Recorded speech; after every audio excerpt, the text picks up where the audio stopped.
요즘 들어 뱃살, 내장지방 쏙 빼는 기능이 좋기로 소문난 레몬, 요리에도 많이 사용하는 과일이죠. 레몬에는 다양한 성분이 있어 건강에 놀라운 효능을 발휘하는데요. 레몬도 잘 알고 드셔야 제대로 된 효능을 누릴 수 있습니다.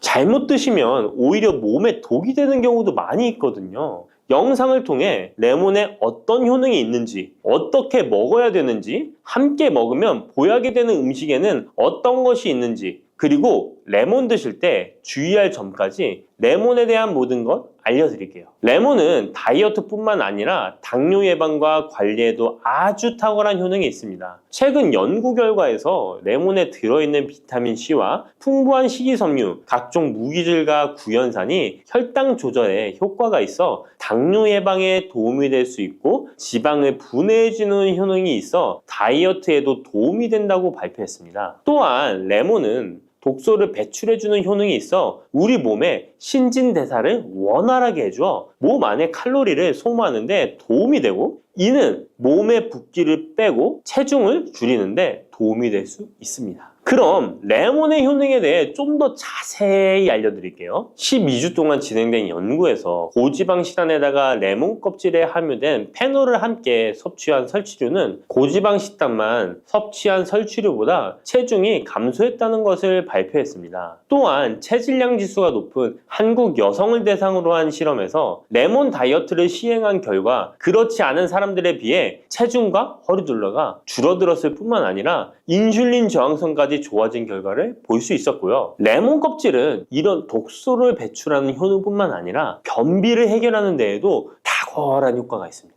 레몬 껍질에는 비타민 C뿐만 아니라 혈관 건강에 좋은 헤스페리딘, 그리고 골다공증 예방과 뼈 건강에 아주 중요한 칼슘, 그리고 펙틴이라는 성분이 아주 풍부하게 들어있습니다. 바로 이 펙틴이 변비를 예방하는 데 탁월한 효능을 발휘합니다. 수용성 식이섬유인 펙틴은 위에서 대장까지 가는 동안 많은 수분을 흡수해 변을 무르게 만들어주고 장내에 머물러 있는 노폐물과 다양한 유해 물질을 흡착해 변과 함께 몸 밖으로 배출시키며 장내 환경을 깨끗하게 해주어 건강 상태를 유지하도록 도와줍니다. 그리고 레몬 과육에는 없고 오직 레몬 껍질에만 있는 성분이 있는데 디리모넨이라고 하는 천연 오일입니다. 디리모넨은 레몬에 상큼한 향을 내는 성분이기도 하며 장을 자극해 연동 운동이 활발하게 되도록 도와주어 변비를 예방해 줄 수 있습니다. 또 레몬에는 구연산이라는 성분이 풍부한데 이 구연산이 체내 지방분해 효소를 활성화시키는 역할을 해줍니다. 활성화된 지방분해 효소는 쌓여있는 내장 지방을 태워주어 허리둘레를 줄여주는데 많은 도움을 주게 되고요. 아침에 일어나자마자 공복에 레몬수를 마시면 체내의 대사 기능이 활발해져 몸 안에 에너지 소비가 활성화됩니다. 대한비만학회에서 발표한 연구 결과 레몬수를 섭취한 그룹이 그렇지 않은 그룹보다 내장 지방이 더 많이 감소했다는 것을 확인할 수 있습니다. 또한 레몬에 들어있는 성분들은 뇌졸중의 위험을 줄여주는데 도움이 될 수 있습니다. 한 연구에 따르면 감귤류에 함유되어 있는 플라보노이드는 여성의 허혈성 뇌졸중 위험을 낮추는데 도움이 될 수 있다고 발표했습니다. 허혈성 뇌졸중은 가장 흔한 유형의 뇌졸중인데 혈전 때문에 뇌로 가는 혈액의 흐름이 방해되면서 발생할 수 있습니다. 플라보노이드가 함유된 음식을 장기간 섭취하면 이런 심혈관 질환뿐만 아니라 각종 암을 예방하는 데 도움이 될 수 있다고 하는데요. 레몬에는 이런 플라보노이드와 함께 강력한 항산화 작용을 하는 비타민 C가 풍부합니다. 이 항산화 작용으로 세포 손상을 방지하고 암세포를 억제하는 항암 효과를 가지는 것이고요. 또한 레몬은 피부 미용에도 좋은데요. 피부색을 건강하게 해주는데 탁월한 효능이 있습니다. 비타민 C는 콜라겐을 형성하는 데 중요한 역할을 해주고 피부를 환하게 해주며 잡티를 제거해 주는데 효과가 있기 때문이죠. 그리고 레몬의 놀라운 효능 중 하나는 당뇨를 예방, 개선하는 데 탁월하다는 겁니다. 레몬에는 헤스페리딘이라는 플라보노이드 성분이 들어있습니다. 이 헤스페리딘은 인슐린 감수성을 높이는 데 도움을 주는데요. 인슐린 감수성이 좋아야 혈당이 잘 조절되는데 당뇨가 발병하면 이 감수성이 떨어지면서 인슐린 저항성이 생기게 됩니다. 헤스페리딘이 인슐린 저항성을 개선하는 데 많은 도움을 주게 됩니다. 또한 레몬에는 많은 양의 항산화 물질들이 들어있습니다. 비타민 C뿐만 아니라 폴리페놀, 폴라보노이드 등 다양한 물질들이 혈당으로 인해 공격받고 상처난 세포들을 보호해주는데 장의 베타세포를 보호해주는 것이 아주 중요한 효능입니다. 베타세포는 인슐린을 분비하는 세포인데 당뇨가 생기면 가장 먼저 타격을 받게 됩니다. 레몬을 통해 베타세포를 보호하여 당뇨를 예방할 수 있게 되는 것이죠. 이 레몬을 복용하는 가장 좋은 방법은 바로 레몬수입니다. 그럼 레몬수를 만드는 방법을 바로 알려드릴게요. 깨끗하게 씻은 레몬 1개와 물 1리터를 준비해주세요. 레몬은 양끝 부분은 쓴맛이 나기 때문에 잘라주시고 레몬의 씨는 제거해도 되고 그냥 두셔도 됩니다. 적당한 크기로 자른 레몬을 80도 정도의 뜨거운 물에 넣어줍니다. 충분히 우려내 주시면 레몬물 완성입니다. 물의 온도별로 레몬물의 항산화 능력이 어느 정도 차이가 나는지 실험을 한 결과 80도 이상의 뜨거운 물에서 가장 높은 항산화 효과가 나타났다는 발표를 한 적이 있습니다. 레몬의 제대로 된 효능을 얻기 위해서는 레몬물을 만들 때 꼭 뜨거운 물로 레몬을 우려내 주시기 바랍니다.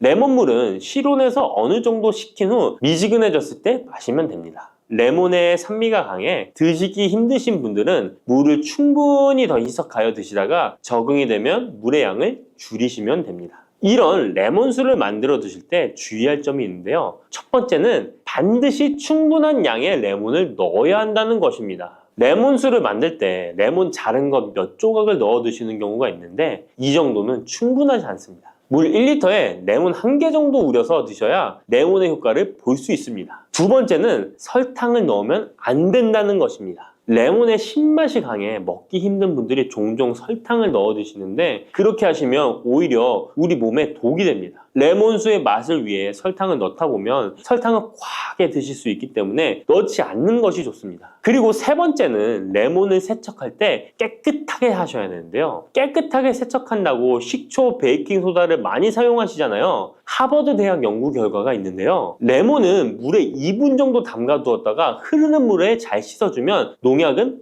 100% 제거된다고 합니다. 그런데 일반적인 상식과는 달리 베이킹소다와 식초를 사용하게 되면 농약이 일부 남아있다는 것을 발표했습니다. 레몬을 세척할 때는 아무것도 넣지 않는 깨끗한 물을 사용하시기 바랍니다. 다음으로 레몬과 함께 먹으면 시너지 효과를 내는 음식을 알려드릴게요. 첫 번째는 바로 계피입니다. 레몬과 계피를 함께 사용하여 약으로 쓰기도 하는데요. 레몬과 계피를 함께 먹으면 면역 체계를 강화해 주는데 도움이 됩니다. 계피는 향긋한 향과 매운맛이 특징인데 소화를 도와줄 뿐만 아니라 혈당 조절에도 탁월한 효능이 있습니다. 또한 레몬에는 염증을 억제하고 수치를 줄여주는 산화 방지제가 풍부한데 레몬과 계피를 지속적으로 섭취하면 강력한 항염 작용이 나타나 관절염에도 많은 도움을 받을 수 있습니다. 또한 레몬과 계피는 다이어트에도 많은 도움을 줄 수 있는데요. 계피는 혈액 속에 인슐린과 탄수화물 수치를 조절해 복부에 지방이 쌓이지 않도록 도와주기 때문입니다.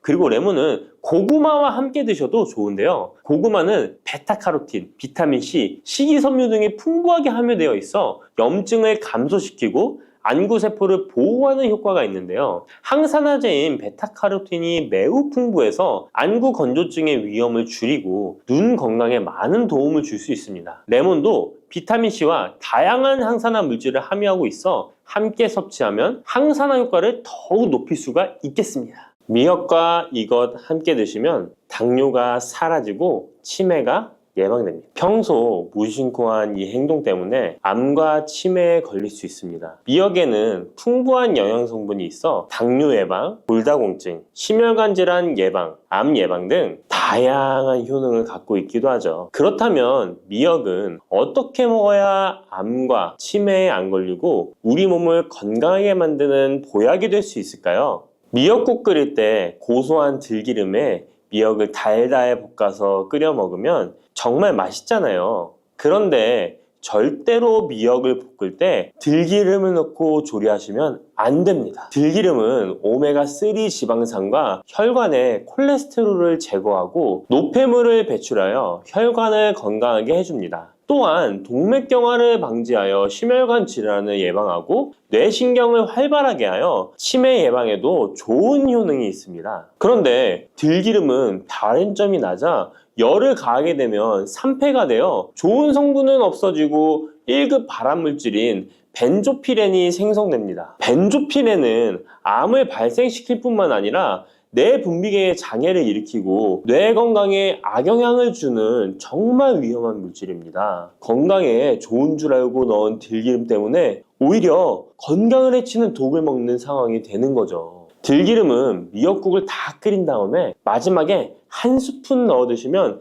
들기름의 효능과 고소한 맛을 온전히 누릴 수 있습니다. 미역과 함께 드시면 절대 안 되는 두 번째 음식은 바로 대파입니다. 다른 국이나 찌개를 끓일 때는 파를 꼭 넣는데 유독 미역국을 끓일 때는 왜 파를 넣지 않는 걸까요? 그 이유는 미역과 대파 둘 다 알긴산이라는 성분이 있는데 이 알긴산은 미끌거리는 식감이 있습니다. 함께 드시게 되면 식감이 나빠지는 이유도 있지만 식감보다도 더 중요한 이유가 있습니다. 대파에는 인과 유황 성분이 있는데요. 미역과 대파를 함께 드시게 되면 대파 안에 인과 유황 성분 때문에 미역에 함유된 칼슘의 흡수를 방해받게 됩니다. 미역에는 칼슘이 엄청나게 많이 들어있는데요. 미역에 함유된 칼슘의 함량은 100g당 960mg이고요. 우유에 함유된 칼슘의 함량은 100g당 105mg입니다.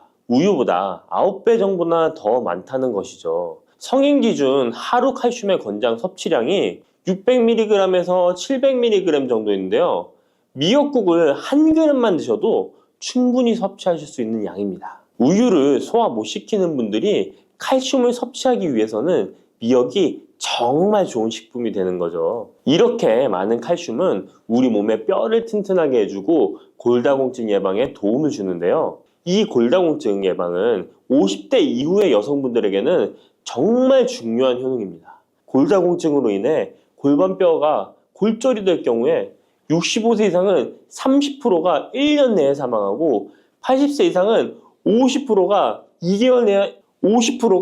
2개월 내에 사망을 할 수 있다는 통계가 있습니다. 나이가 들어갈수록 미역을 충분히 섭취하시는 것을 추천드립니다. 이런 칼슘 보충제에 정말 중요한 미역을 대파와 함께 드신다면 칼슘 흡수가 제대로 되지 않는 것이죠. 미역에 미끌미끌한 성분이 알긴산이라고 했잖아요. 이 알긴산도 우리 몸에 정말 중요한 역할을 해줍니다. 바로 알긴산은 다른 물질을 흡착하는 성질이 있어 혈관 내에 나쁜 콜레스테롤을 흡착하여 배출을 도와줍니다. 이렇게 되면 동맥경화를 예방할 수 있고 혈액순환을 원활하게 하며 심혈관 질환을 예방하는 데 도움을 줄 수 있습니다. 미역이 피를 맑게 한다고 하잖아요. 바로 이 알긴산의 효능 때문에 혈관이 깨끗해지기 때문입니다. 또한 알긴산은 장 운동을 촉진하고 배변 활동을 원활하게 하여 변비 예방에 도움을 줍니다. 이는 미역의 풍부한 식이섬유와 함께 장 건강에 도움을 주는 거죠. 미역에 함유된 풍부한 식이섬유는 당뇨 예방에 탁월한 효능을 발휘하는데요. 국립보건원에서 장년층 7,400명을 대상으로 추적 조사를 해봤는데 해조류를 전혀 먹지 않는 사람과 매일 미역국 반 그릇 이상의 해조류를 섭취한 사람의 당뇨병 발생 위험도를 조사했는데 하루에 미역국 반 그릇 이상 먹는 사람이 해조류를 전혀 먹지 않는 사람에 비해 당뇨병 발생 위험도가 20%가 낮았습니다. 미역의 풍부한 식이섬유는 급격히 오르는 혈당을 막아주는데요. 식이섬유가 소화의 속도를 늦춰주고 인슐린의 분비를 조절해주기 때문입니다. 식이섬유는 포만감을 높여주고 칼로리가 낮아 식사량을 조절하는 데 도움을 주고 체내에 노폐물과 독소를 배출하여 체중을 감량하는 데도 도움을 주어 다이어트 식품으로도 많이 활용되고 있습니다. 미역국은 또 아이를 출산한 산모들이 반드시 먹는 음식인데요. 미역의 풍부한 요오드는 출산 후 늘어난 자궁을 수축시켜주는 데 도움을 주며 모유가 잘 나오도록 도와줍니다. 또한 요오드는 피를 멎게 하여 상처를 빨리 아물게 하는 역할도 해줍니다. 칼슘과 철분이 풍부하여 출산 후에 흥분된 신경을 안정시켜주고 혈액의 생성을 도와 산모의 빈혈 예방에 도움을 주게 됩니다. 또한 칼륨이 풍부한데요. 칼륨은 체내 나트륨을 배출해주는 역할을 해줘 산모의 부종을 완화시켜주는데 탁월하기도 합니다. 그리고 요오드는 산모에게 좋을 뿐만 아니라 신진대사를 촉진하여 몸에 에너지를 보충해주는 역할을 합니다. 요오드가 부족할 때 나타나는 증상들이 있는데요. 몸에 기력이 없다고 하죠. 힘이 없고 피로감이 높아지게 됩니다. 신진대사가 원활하지 않기 때문에 몸의 영양소를 소모하지 않게 되어 체중이 증가하게 되고요. 피부가 건조해져 거칠어지고 탈모도 일어날 수 있습니다. 나이 들면서 인지 능력이 떨어지는 것도 요오드 부족의 한 현상일 수도 있습니다. 요오드가 부족하면 우리 몸의 호르몬의 중추적인 역할을 하는 갑상선에 문제가 생기는데요. 바로 갑상선 저하증이 생길 수 있습니다. 이러한 문제들을 미역을 섭취함으로 예방할 수 있는 건데요. 요오드의 하루 권장 섭취량은 2.4mg입니다. 미역국 한 그릇에는 요오드가 약 1.1mg 정도 함유되어 있으니 미역국은 하루에 한두 그릇만 드시길 바랍니다. 요오드는 과하게 섭취하게 돼도 문제가 생기는데요. 요오드의 섭취량이 많아지면 갑상선염이나 다른 갑상선 질환도 유발할 수 있습니다. 특별히 갑상선이 약하신 분들은 미역을 섭취하는데 주의하셔야겠습니다. 갑상선은 우리 몸에서 가장 중요한 내분비 기관 중 하나인데요. 갑상선은 목 부분, 기관지 아래에 위치한 나비 모양의 내분비 기관인데요. 중요한 여러 기능을 하지만 그 중에서도 대사율을 조절하는 역할이 있습니다. 갑상선에 T3, T4 호르몬을 분비하여 우리 몸의 에너지 소비와 체온 조절을 하는데 중요한 역할을 하게 됩니다. 갑상선 호르몬은 신경 시스템의 정상적인 기능을 유지하는데 꼭 필요한데요. 호르몬이 제대로 분비되지 않아 수치가 너무 높거나 낮게 되면 우울, 불안 증세, 기억력 감퇴 등의 문제도 발생할 수가 있습니다. 이 갑상선 호르몬에 영향을 미치는 것 중에 요오드가 있는데요. 요오드가 부족하면 세계보건기구에서는 뇌세포가 손상되고 치매가 발생할 수 있다고 보고하고 있습니다. 갑상선 저하증이나 항진증이 있는 분들이 요오드가 많은 미역을 많이 드시면 오히려 건강을 더 해칠 수가 있습니다. 건강하신 분들은 미역을 많이 드셔도 호르몬 조절이 잘 되어 문제가 없지만 갑상선에 문제가 있어서 호르몬 조절이 잘 안 되는 분들은 이 요오드의 수치가 높아지게 되면 체내에 활성산소가 증가하게 되어 염증을 일으키고 갑상선염을 유발하고 극히 드물지만 심해지면 갑상선 암으로도 발전시킬 가능성도 있습니다. 따라서 갑상선에 문제가 있는 분들은 미역을 드실 때 주의하셔야 합니다. 날이 갈수록 암의 발병률이 높아지고 있어서 암에 대한 관심도가 높아지는 것이 사실이죠. 이처럼 미역에는 강력한 항암 효과가 있어 건강식품으로도 아주 좋은데요. 미역에는 요오드, 식이섬유, 칼슘, 비타민 등 많은 영양소가 있다고 했잖아요. 그런 것보다 훨씬 중요한 것이 있습니다. 바로 후코이단이라는 성분인데요. 이 성분이 바로 강력한 항암 작용을 한다고 알려져 있습니다. 코이단 성분은 미역의 줄기보다 미역귀에 7배나 많이 들어있어 요즘에 미역귀가 항암식품으로 많이 알려져 있습니다. 이 후코이단은 암세포가 스스로 사멸되도록 유도하는 효능이 있습니다. 이러한 효능으로 암세포가 생기는 것을 막아주고 전이 되는 것도 방치할 수 있는 거죠. 후코이단은 특히 폐암, 간암, 대장암, 유방암, 백혈병에 효능이 좋다고 입증된 논문들이 발표되기도 했습니다. 후코이단은 항암 작용 외에도 콜레스테롤 혈관에 흡착되지 않도록 막아주고 혈류를 원활하게 해주어 혈관을 건강하게 해주는 역할을 해줍니다. 이렇게 혈관을 깨끗하게 해주어 뇌졸중과 뇌경색, 심근경색 등의 심혈관 질환도 예방할 수 있습니다. 미역귀와 함께 토마토를 드시면 항암 효과를 극대화할 수 있는데요. 토마토가 채소의 왕으로 불리며 우리 몸에 정말 좋다는 사실 알고 계시죠? 토마토에는 라이코펜이라는 항산화 성분이 풍부하게 함유되어 있습니다. 라이코펜은 강력한 항산화 작용으로 몸 안의 활성산소를 제거하여 혈관을 건강하게 하고 염증을 제거하여 노화를 예방할 뿐만 아니라 미역의 후코이단과 만나 암세포를 제거하는 강력한 항암작용을 하게 됩니다. 미역과 함께 드시면 효과가 극대화되는 음식으로는 두부가 있습니다. 콩으로 만든 두부는 식물성 단백질이 풍부해서 건강식품으로 우리 식탁에 정말 많이 올라오죠. 두부에는 단백질뿐만 아니라 사포닌 성분도 풍부하게 함유되어 있습니다. 사포닌은 인삼, 홍삼, 더덕 등에도 풍부하게 함유되어 있는 성분인데요. 이 사포닌은 면역력을 강화하고 체내에 활성산소를 제거하여 노화를 방지하고 항암 작용도 하여 암을 예방하기도 합니다. 정말 기적과 같은 성분입니다. 그런데 이 사포닌의 단점이 체내에 요오드를 배출하여 요오드 결핍이 있는 분들은 주의하셔야 하는데, 미역과 함께 드신다면 미역에 함유된 풍부한 요오드와 사포닌의 만남으로 미역의 섭취로 과다할 수 있는 요오드의 양을 두부의 사포닌이 배출시켜주어 걱정 없이 드실 수 있게 되는 것이죠. 칼슘은 뼈를 튼튼하게 만들어준다고 상식적으로 알고 계시잖아요. 우리 몸에는 칼슘이 많아도 골다공증이 생긴다는 사실 들어보셨나요? 칼슘이 풍부한 우유를 많이 마시는 덴마크나 스웨덴 같은 나라에서 골다공증이 많다고 합니다. 오히려 많은 칼슘이 오히려 혈관이나 심장에 쌓여서 석회화를 일으켜 건강을 해치게 되는데요. 그렇다고 칼슘이 많은 음식을 안 먹을 수도 없고 어떻게 해야 할까요? 걱정하지 마세요. 해결책 바로 알려드릴게요. 그것은 바로 계란과 함께 드시면 해결됩니다. 계란에 들어있는 다양한 영양 성분이 오스테오칼신이라는 단백질을 활성화시켜 주는데, 이 단백질은 뼈를 강화하고 칼슘이 뼛속으로 제대로 흡수할 수 있도록 도와줍니다. 이 오스테오칼신을 활성화해주는 역할을 하는 게 비타민 K2인데, 우리나라에서는 허가가 늦게 나서 그동안 정식으로 섭취 못했던 비타민 K2도 지금은 허가가 나서 요새 영양제를 보면 칼슘과 마그네슘, 비타민 D와 비타민 K까지 같이 들어있어 칼슘의 흡수를 더욱 용이하게 만들어주는 영양제도 쉽게 찾아볼 수 있습니다. 그런데 이렇게 칼슘을 아무리 많이 섭취해도 흡수가 안 돼 그대로 혈관에 남게 되면 쌓이고 쌓여서 석회화를 유발시킬 수 있겠죠? 이처럼 미역과 계란을 함께 섭취하면 칼슘의 흡수를 도울 뿐 아니라 우리 몸의 pH 균형을 잡아주는 데도 중요한 역할을 해줍니다. 미역은 알칼리성 식품이고 계란은 산성 식품으로 같이 섭취하면 약 알칼리성 상태로 유지시켜줍니다. 게다가 소화에도 좋고 미역은 단백질과 잘 어울리니 계란과 함께 먹으면 소화도 잘 되고 우리 몸의 흡수도 잘 된답니다.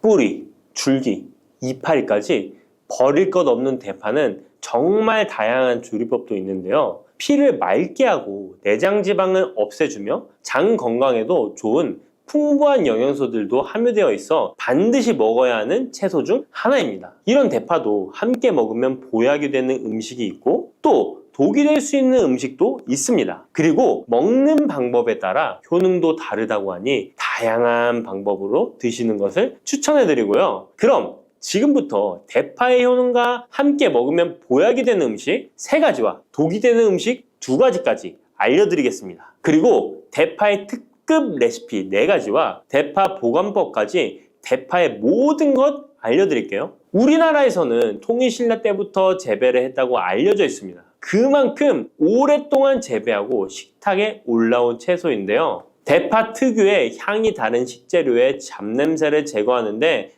탁월한 효과가 있어서 생선이나 고기류의 냄새를 제거하는 향신료로도 많이 사용되고 있죠. 뿐만 아니라 물에 넣고 끓이게 되면 감칠맛이 좋아져서 다양한 육수와 채소를 만드는 데에도 빠지지 않고 들어가는 재료이기도 합니다. 이런 대파의 첫 번째 효능이 바로 내장 지방을 싹 빼준다는 것입니다. 대파에는 특유의 향과 알싸한 매운맛을 나게 하는 성분이 있는데요. 이 성분이 바로 황화알릴이라는 성분입니다. 이 황화알릴은 대파에 열을 가해 굽게 되면 프로필 메르캅탄이라는 성분과 아조엔이라는 성분으로 변하게 되는데요. 대파를 구울 때 매운맛을 내는 성분은 휘발이 되어 없어지고 단맛이 나는 성분이 생성되는데 그 성분이 바로 프로밀 메르캅탄입니다. 이 프로밀 메르캅탄의 단맛 강도가 설탕 단맛의 강도보다 무려 50배나 강해서 대파의 단맛이 좋아지는 건데요. 정말 놀랍지 않나요? 근데 단맛 하면 당뇨가 있는 분들은 혈당이 많이 오를까봐 걱정되시잖아요. 이 성분은 설탕과는 달리 혈당을 오르게 하지 않아서 당뇨가 있는 분들도 전혀 부담 없이 드실 수 있는 단맛입니다. 또 열을 가하면 아조엔이라는 성분이 만들어진다고 했잖아요.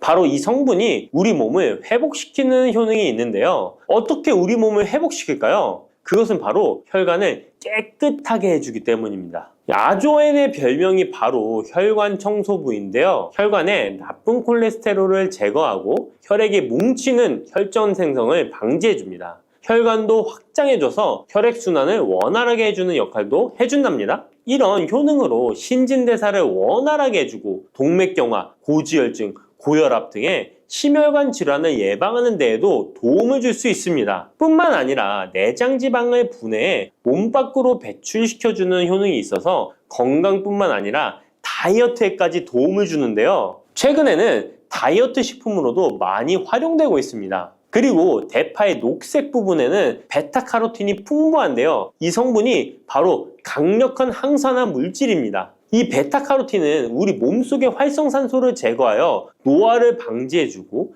피부의 탄력을 유지하여 주름을 예방하는 효과도 탁월하여 피부 미용에도 좋은 영양소입니다. 그리고 면역세포의 기능을 강화해주어 감기나 독감 등의 질병을 예방하고 알레르기 반응을 억제해주는 효과도 있습니다. 또한 베타카로틴은 눈의 피로도 해소해주는데요. 시력을 보호하고 야맹증과 안구건조증을 예방하는 데에도 도움을 줄 수 있습니다. 대파의 베타카로틴은 구울 때 2.5배나 증가한다고 하는데요. 이런 대파의 효능을 극대화해 먹을 수 있는 방법이 있습니다. 대파의 특급 레시피 소개해드리겠습니다. 우선 대파를 깨끗하게 씻어주시고요. 5cm 정도로 잘라주십니다. 대파를 반으로 갈라주셔도 되고 그냥 사용하셔도 됩니다. 기름을 두르지 않은 팬에다가 대파를 올려서 구워주시는데 앞뒤로 골고루 약간 탄 것 같이 잘 구워줍니다. 이제 장을 만들어 줄 건데요. 물을 2컵 넣어주시고요. 간장을 반 컵 넣어줍니다.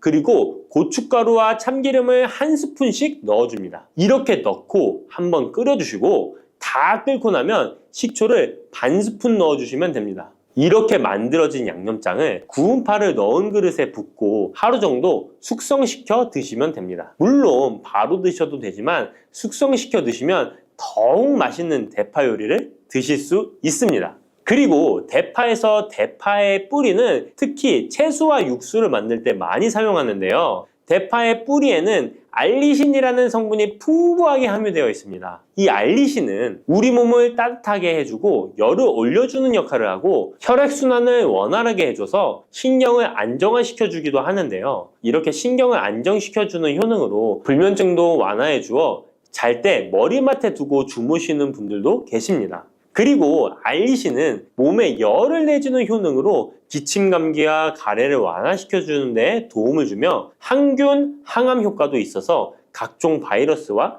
암세포를 억제해주어 암을 예방하는 데에도 탁월한 효능을 발휘합니다. 알리신은 지방을 분해하고 배출해줘서 다이어트에도 도움을 준다고 알려져 있습니다. 그리고 대파의 뿌리 부분에는 폴리페놀 성분이 많이 함유되어 있어 심혈관 질환 예방에 탁월한 효능이 있습니다. 식이섬유도 풍부하여 장 운동을 활성화하고 배변 활동을 도와 변비를 예방하고 숙변을 제거하는 효능도 있고요. 이런 대파 뿌리를 채소나 육수 만드실 때 말고는 특별히 많이 안 쓰는데요. 대파 뿌리의 특급 레시피를 하나 알려드릴게요. 그것은 바로 대파 뿌리 생강차입니다. 대파 뿌리와 생강을 함께 끓여서 차로 드시게 되면 기관지나 폐와 같은 호흡기의 염증을 제거해주고 무릎과 같은 관절의 염증도 제거해주어 관절 통증을 완화시켜줄 수 있습니다. 생강에는 진저롤, 쇼가올, 페로 화합물 등 다량의 항염증 성분들이 함유되어 있어서 우리 몸의 염증을 제거하는 데 탁월한 효능을 가지고 있습니다. 생강은 약재로서 오랫동안 사용되어 왔는데요. 최근에도 계속해서 새로운 효능이 발견되고 있을 정도로 약성이 아주 좋은 식품입니다. 최근 한 연구 결과에 따르면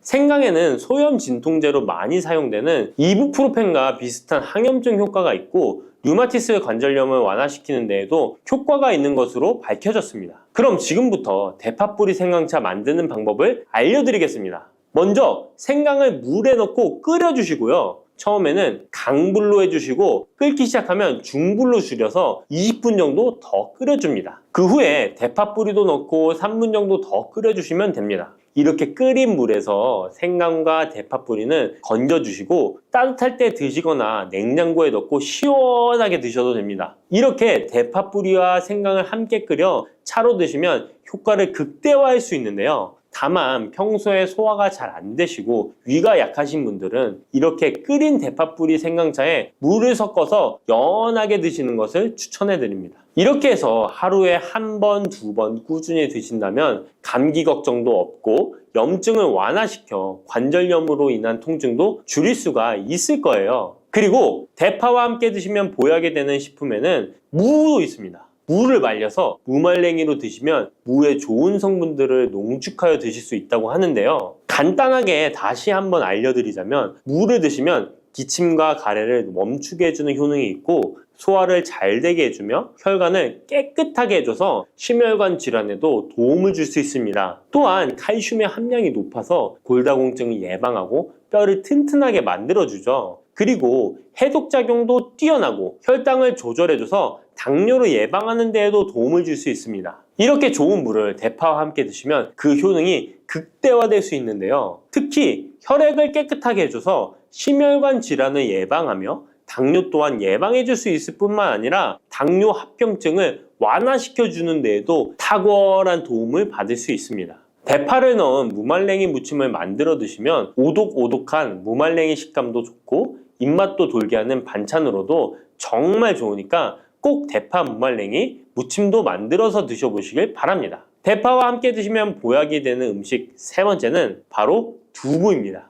이 대파와 두부가 만나면 우리 몸에 에너지를 공급하여 활력이 넘치도록 도와줍니다. 그 이유는 바로 대파의 알리신 성분과 두부의 비타민 B1이 만나면 알리티아민으로 전환이 되는데요. 이 알리티아민이 비타민의 체내 흡수율을 높여주고 신진대사를 촉진해서 우리 몸의 피로를 회복하고 에너지를 불어넣어 주기 때문입니다. 그럼 여기서 대파 두부조림 맛있게 만들어 드시는 특급 레시피 알려드릴게요. 먼저 잘 씻은 대파를 어슷썰기로 썰어 주시고요. 두부는 정사각형으로 깍둑 썰기를 해줍니다. 먼저 두부를 기름을 두른 팬에 구워주시고요. 노릇노릇해지면 썰어놓은 대파를 넣어줍니다. 간장을 2스푼 넣어주시고요. 고소한 참깨도 뿌려서 잘 익혀주시면 대파 두부조림 완성입니다. 정말 맛있겠죠? 이렇게 만든 대파 두부조림을 드시고 활력 넘치는 하루를 보내실 수 있을 거예요. 대파와 함께 드시면 보약이 되는 음식 네 번째 알려드릴게요. 그것은 바로 대파 팽이버섯 무침입니다.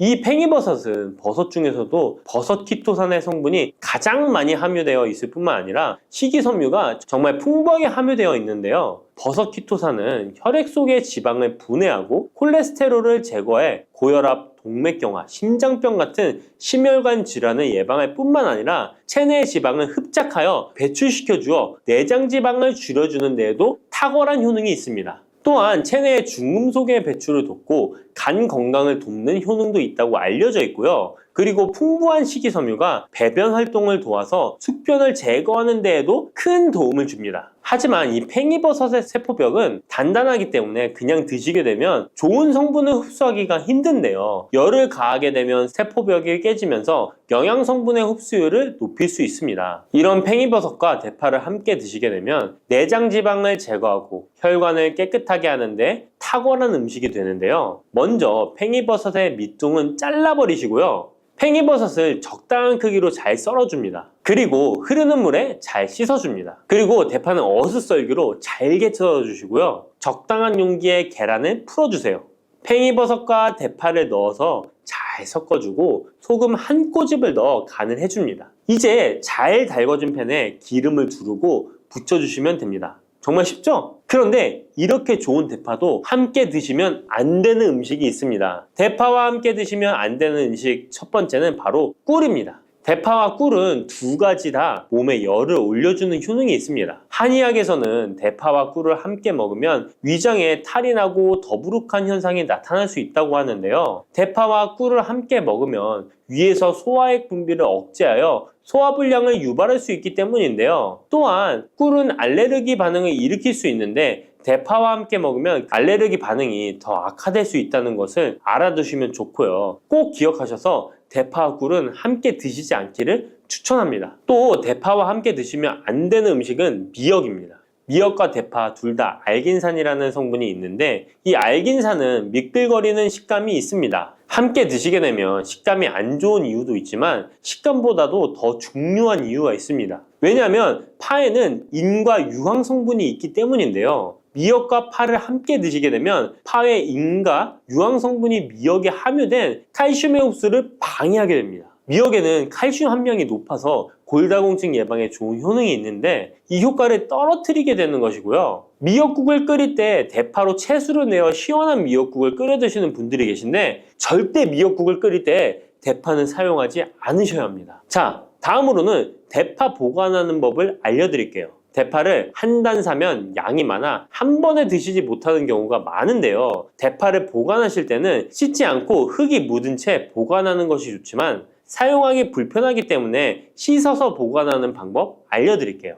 우선 잘 씻은 대파를 줄기와 잎부분으로 나눠 잘라주시고요. 물기를 제거하고 키친타올을 넣은 지퍼백에 줄기와 잎부분을 나눠 담아 냉장고에 보관해 주시면 됩니다. 이렇게 하시면 2주에서 3주 정도는 보관 가능하시고요. 더 장기간 보관하시려면 냉동을 하시면 되는데 냉동 보관하시려면 대파를 사용하기 원하는 크기대로 잘라서 지퍼백에 넣어 냉동하시면 됩니다. 이렇게 하시면 냉동된 대파를 꺼내서 요리하실 때 바로 사용하실 수 있을 겁니다. 여러분, 달콤 쌉쌀한 계피 좋아하시나요? 저는 향긋한 수정과도 좋아하고 계피가루를 얹은 라떼도 매우 좋아하는데요. 계피는 단순히 향긋한 맛을 주는 향신료 이상의 효능을 가지고 있다는 것 알고 계신가요? 우리가 몰랐던 계피의 효능, 함께 먹으면 좋은 음식들, 그리고 주의할 점까지 자세히 알려드릴게요. 첫 번째 계피의 효능은 바로 암 예방 효과입니다. 계피는 항산화 성분이 풍부한 음식인 거 아시나요? 우리나라뿐만 아니라 전 세계적으로 계피는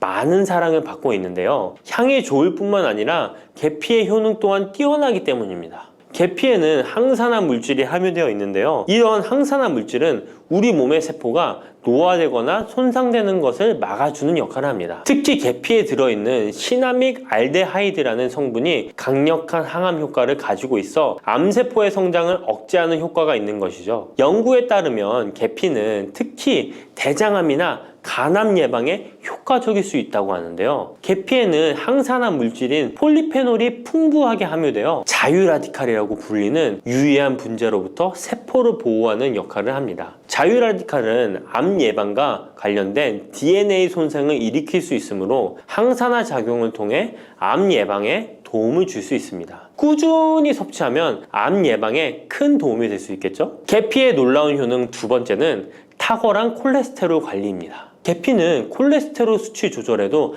아주 유익한 식품인데요. 계피에 포함된 식이섬유와 폴리페놀 성분이 이와 같은 효능을 나타내는데 이 성분들이 혈관을 깨끗하게 유지하는데 중요한 역할을 한다고 합니다. 여러 연구에 따르면 계피에 포함된 성분들이 혈중 나쁜 콜레스테롤 LDL을 감소시키고 좋은 콜레스테롤 HDL을 증가시키는데 도움을 주고 있다고 합니다. 이는 계피에 함유된 특정 화합물이 콜레스테롤의 흡수를 억제하고 간에서 콜레스테롤의 생성을 감소시키는 작용을 할 수 있다는 것을 의미합니다. 계피는 체내에서 지방의 축적을 막고 혈관의 건강을 유지하는 데도 중요한 역할을 한다고 알려져 있죠. 고지혈증이나 고콜레스테롤 혈증은 심혈관 질환을 일으킬 수 있는 중요한 위험 요소로 알려져 있는데요. 계피는 이런 위험 요소를 관리하는 데 도움을 줄 수 있답니다. 따라서 계피를 적당히 섭취하면 콜레스테롤을 관리하는 데 유익하다고 할 수 있습니다. 심혈관 질환이 걱정되시는 분들에게는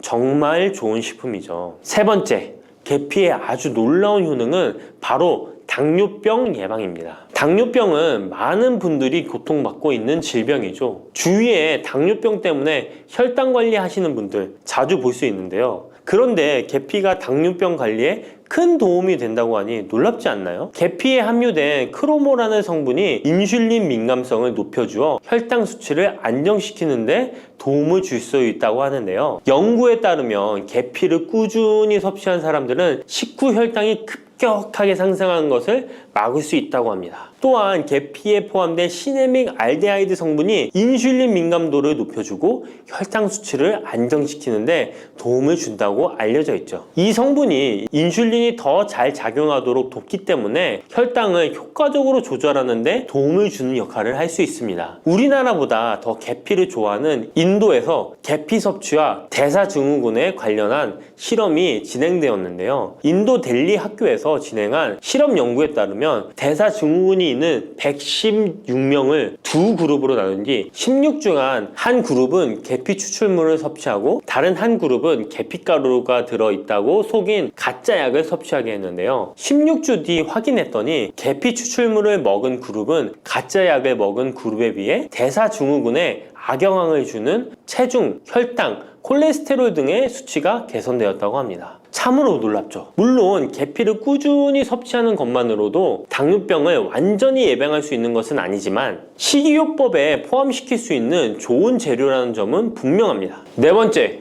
계피의 놀라운 효능은 바로 항염작용입니다. 계피가 항염작용까지 있다니 참 신기하죠? 계피에는 항염증 작용이 있는 화합물이 함유되어 있는데요. 계피에 들어있는 시나믹 알데하이드 성분은 염증을 줄이는데 효과적이라고 연구 결과도 있습니다. 이 성분은 몸속 염증 반응을 억제해 주어 관절염, 근육통, 염증성 질환이 있는 분들에게 매우 유익한 식품이죠. 특히 체내에서 발생하는 염증은 만성적인 질환을 유발할 수 있기 때문에 이를 예방하는 것이 중요한데요. 계피를 섭취하면 몸속 염증을 낮춰주는데 도움을 줄 뿐만 아니라 면역력 강화에도 긍정적인 영향을 미친다고 알려져 있습니다. 겨울철에는 찬바람과 습기로 인해 염증이 쉽게 발생하는데 계피를 섭취하면 몸을 따뜻하게 해주고 염증을 예방하는 데 도움이 됩니다. 계피 섭취가 일상적인 건강 유지, 특히 쌀쌀한 겨울에 아주 좋은 영향을 미친다고 할 수 있죠. 그렇다면 이것들과 계피와 함께 먹으면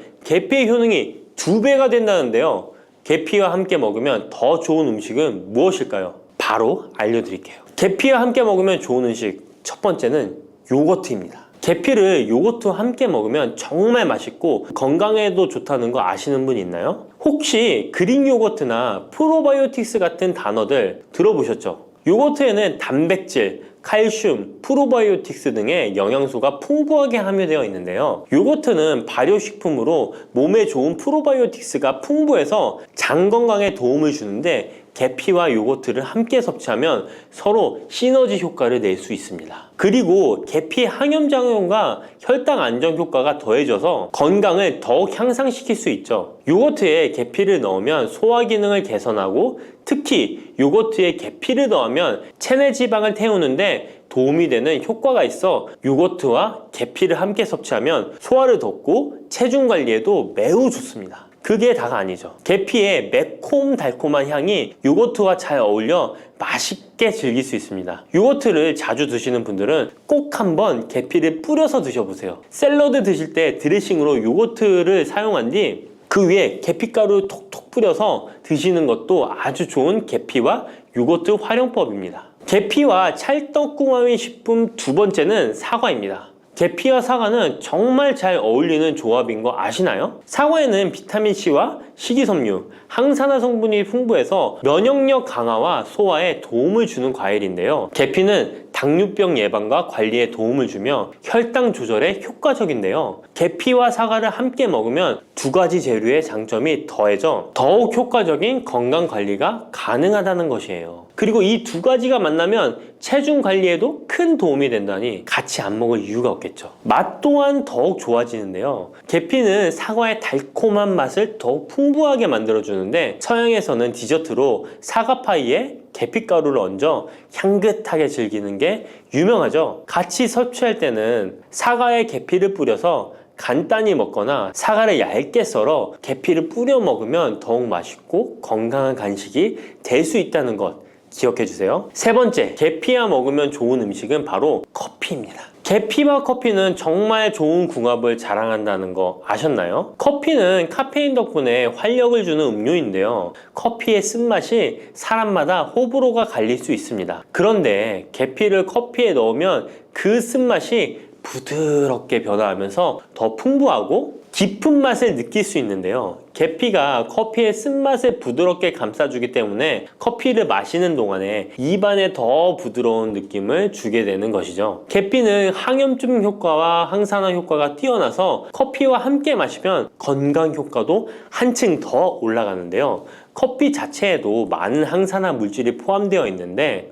계피 역시 강력한 항산화 성분을 가지고 있기 때문에 둘을 합쳐 마시면 체내 염증을 줄여주고 세포를 보호하는 효과를 볼 수 있는 것이에요. 계피와 커피를 함께 마실 때 또 다른 장점이 있는데요. 그건 바로 혈당 조절에 있습니다. 커피는 그 자체로 혈당을 빠르게 올리는 경향이 있는데요. 계피가 이 과정을 완화시켜주면서 커피를 드실 때 혈당이 급격하게 상승하는 것을 방지할 수 있습니다. 그래서 당뇨가 있으신 분들께도 이 두 음료의 조합은 매우 추천드립니다. 그렇다면 계피와 커피는 어떻게 함께 먹는 게 좋을까요? 계피와 커피를 함께 즐기기 위한 가장 간단한 방법은 계피가루를 커피에 넣는 것인데요. 커피가 다 내려준 후 4분의 1티스푼의 계피가루를 넣고 잘 저어주면 계피의 향이 커피와 자연스럽게 어우러져 향긋한 커피 한 잔을 만들 수 있습니다. 계피를 너무 많이 넣으면 커피의 맛이 너무 강해질 수 있으니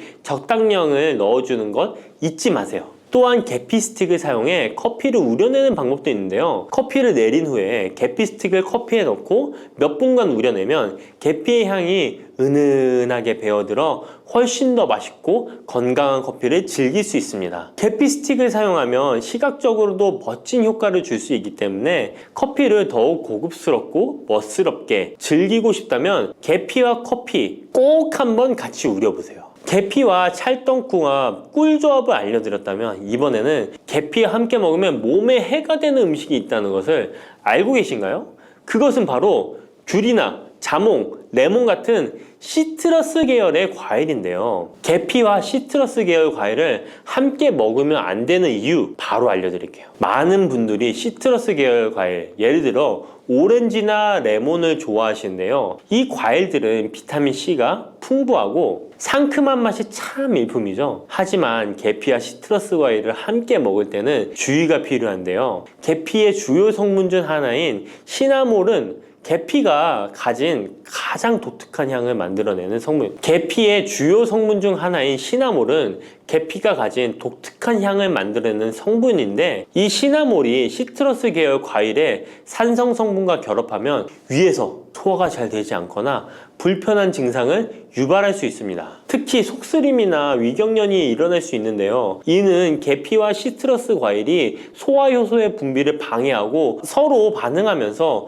위에 자극을 주기 때문입니다. 거기에다 시트러스 과일의 산도가 더해져 위산이 과도하게 분비될 수 있기 때문에 계피와 오렌지, 레몬, 귤과 같은 과일들을 함께 먹는 것은 피하는 것이 좋습니다. 만약 계피와 과일을 함께 즐기고 싶다면 아까 알려드렸던 사과도 매우 좋고 아니면 배도 계피와 잘 어울리는데요. 이러한 과일 소화에도 부담을 주지 않기 때문에 이제부터 계피와 과일을 함께 드시고 싶다면 꼭 유의해 주세요. 계피가 많은 효능을 가지고 있지만 부작용도 있을 수 있는데요. 계피를 섭취할 때 주의할 점은 무엇일까요? 그건 바로 과다 섭취, 간에 손상을 줄 수 있기 때문입니다. 계피는 적당히 섭취하면 건강에 많은 도움을 주지만 과다 섭취 시에 간에 부담을 줄 수 있다는 거 아셨나요? 특히 일반적으로 판매되는 카시아 계피는 쿠마린이라는 성분을 포함하고 있는데요. 이 성분은 과다 섭취 시에 간 손상을 일으킬 수 있습니다.